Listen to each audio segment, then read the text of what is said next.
Nenek tua tak punya gigi, sangat unik cara kunyahnya.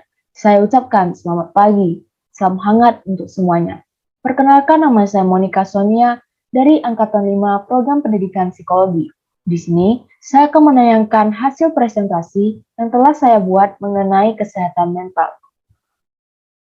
Berikut tujuan pembahasan dalam makalah ini, yaitu yang pertama, untuk mengetahui pengertian kesehatan mental.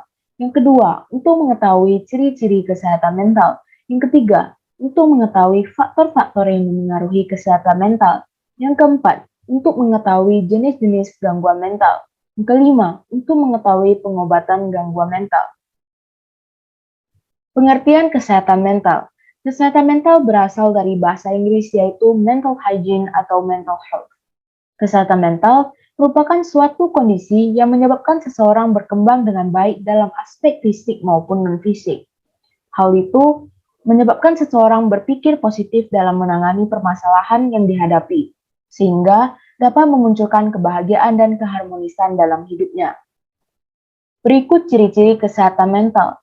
Yang pertama, mampu berpikir secara positif terhadap dirinya, yaitu dapat menerima dirinya apa adanya, seperti kekurangan dan kelebihan pada dalam dirinya. Yang kedua, mampu mengontrol emosinya seperti kecemasan atau juga overthinking, yang artinya merupakan berpikir secara berlebihan.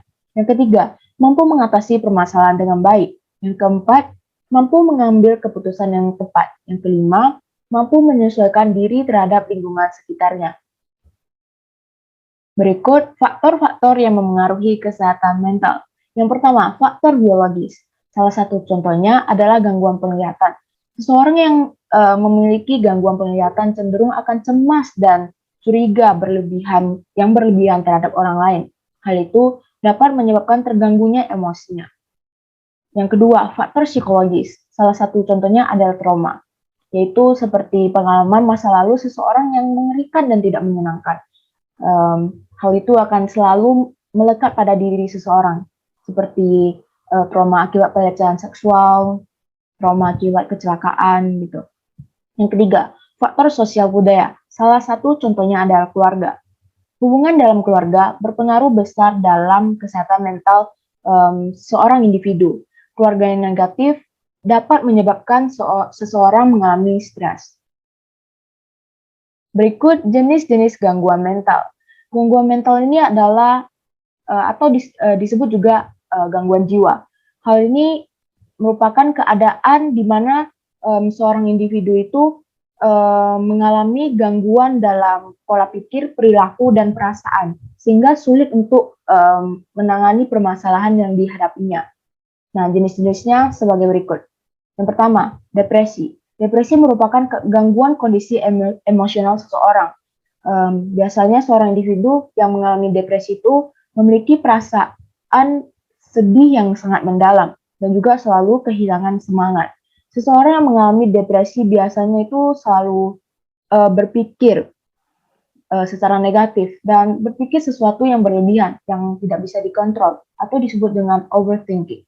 Yang kedua, skizofrenia, yaitu gangguan akibat halusinasi dan delusi. Halusinasi ini adalah gangguan persepsi yang terdapat pada seorang individu, seperti mendengar, merasa, mencium, dan melihat sesuatu yang sebenarnya tidak ada. Sedangkan delusi adalah keadaan di mana seseorang itu tidak bisa membedakan hal yang nyata dan tidak nyata. Yang ketiga, bipolar. Bipolar ini merupakan gangguan suasana hati. Seseorang mengidap bipolar biasanya memiliki suasana hati yang selalu berubah. Biasanya berubah sangat cepat. Dan hal itu sangat mengganggu aktivitas dalam kehidupan sehari-hari. Contohnya seperti seseorang yang awal-awalnya bahagia nih, terus tiba-tiba dia sangat murung. Yang keempat, gangguan kecemasan. Gangguan kecemasan biasanya berupa kecemasan sosial dan fobia. Nah, fobia ini artinya adalah sesuatu hal yang kita takuti. Dan kecemasan sosial dan fobia ini biasanya akan membuat jantung berdetak dengan sangat cepat sehingga kita sulit untuk mengontrol napas. Yang kelima, gangguan obsesif kompulsif atau disebut dengan obsessive compulsive disorder atau OCD. Biasanya gangguan obsesif kompulsif ini seseorang itu terobsesi dengan sesuatu yang berlebihan. Dia akan cenderung melakukan sesuatu terus-menerus. Jika tidak dilakukan akan gelisah, akan merasa gelisah dan stres. Yang keenam, yaitu yang terakhir, yaitu gangguan stres pasca trauma. Gangguan ini terjadi karena trauma seseorang, seperti pengalaman masa lalunya yang sangat mengerikan dan tidak menyenangkan. Dan kondisi ini berlangsung sangat lama, bertahun-tahun atau juga bisa berbulan-bulan. Seperti trauma karena pelecehan seksual dan kecelakaan. Berikut pengobatan gangguan mental. Yang pertama adalah psikoterapi.